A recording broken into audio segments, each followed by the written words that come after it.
Katrín Oddsdóttir, eða næst, gjörðu svo vel. Já, kæru vinir, takk. Ég skal reyna að vera ekki með langa ræðu, svo við komumst einhvern tímann áfram í gegnum þetta. En mér finnst þetta fínt í grunn þessar tillögur og þakka kærlega fyrir þær. Það er með þetta með dómstólana, þessi breyting í annarra grein.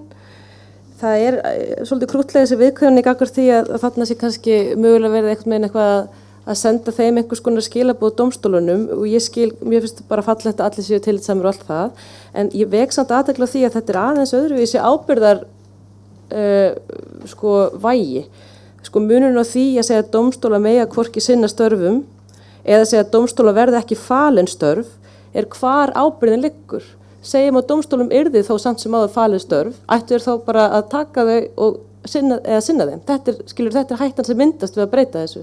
Að það er að segja að dómstólar hafa ekki sjálfur lengur ábyrgðin á því að segja nei takk, ég tek ekki við þessu starfi vegna þess að það samrýmist ekki stjórnarskránni og í staðinn væri mögulega hægt að fela þeim þetta með einhverjum óskýrum hætti og þeir væri þá ekki lengur sjálfur með ábyrgðum þetta er svona vandamáli sem myndast sem ég sé en þetta er kannski smáatriði.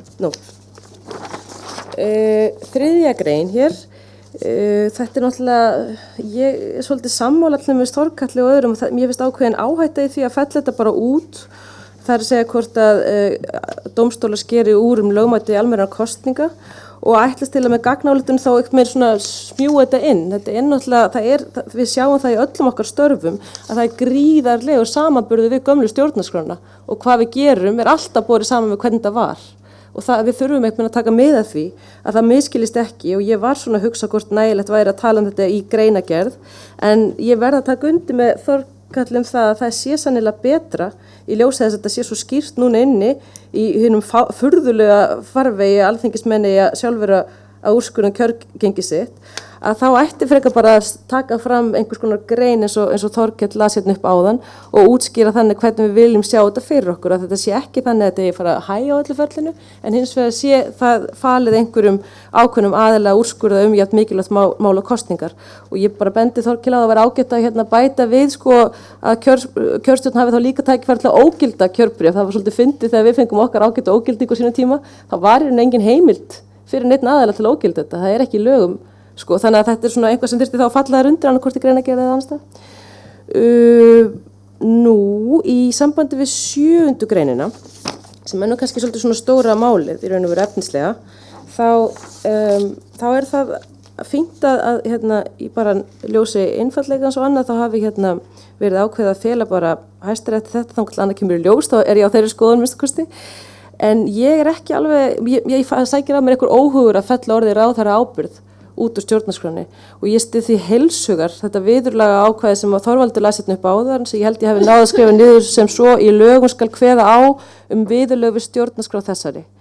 Þarna gæti náttúrulega klárlega lögum ráðherra ábyrgð fundið sér sinn svona stjórnskipulega hvílistað og það er mjög, mjög mikilvægt að við höfum það skýrt og ég bara hvet nefndina til að vísa þessu ekki að milli sín eins og heitir kartöflu heldur hafa þetta þá alltaf inni þangað til annað kemur í ljós að því það er hættulegt að setja frá sér skjöl þar sem þetta er svona einhvern veginn dotti milli stafs og báru ég bara einhvern veginn þetta verður alveg klárlega að vera annarkvort í upptalningu eða í sérgrein. Svo er 7. grein líka með þessar lögspurningar inni sem er gott eins og Gísli vékað en maður vonar innilega að það komi millidómstig svo við séum nú ekki að hrúa á Hæstarétt en frekari verkefnum því hann virðist nú ekki setja auðum höndum blessaður þannig að það væri gott ef að maður sé fyrir sig framtíðan þá væri mjög gott að þarna mætti bæta við og þetta væri frekar eitthvað sem ætti að fara til Hæstaréttar á meðan mörgunum mál sem mann fæst við í dag eru alveg furðuleg. Og svo er ég hjartanlega sammála Gísla og tek sérstaklega undir það að við eigum að fella út þessa sérstöku launavernd hæstaréttardómara. Þetta samrýmist engum eðlilegum viðhorfum og þeir geta sjálfsögðu notið góðra eftirlauna eins og aðrir og þetta verndar andlega að þeir verði ekki kúað til einsni neins. Það er hægt að tryggja með öðrum hætti en að búa til sérforréttindi fyrir þessa einu stétt. Þannig að ég bara þakka kærlega fyrir góðar tillögur og lík hér máli mínu.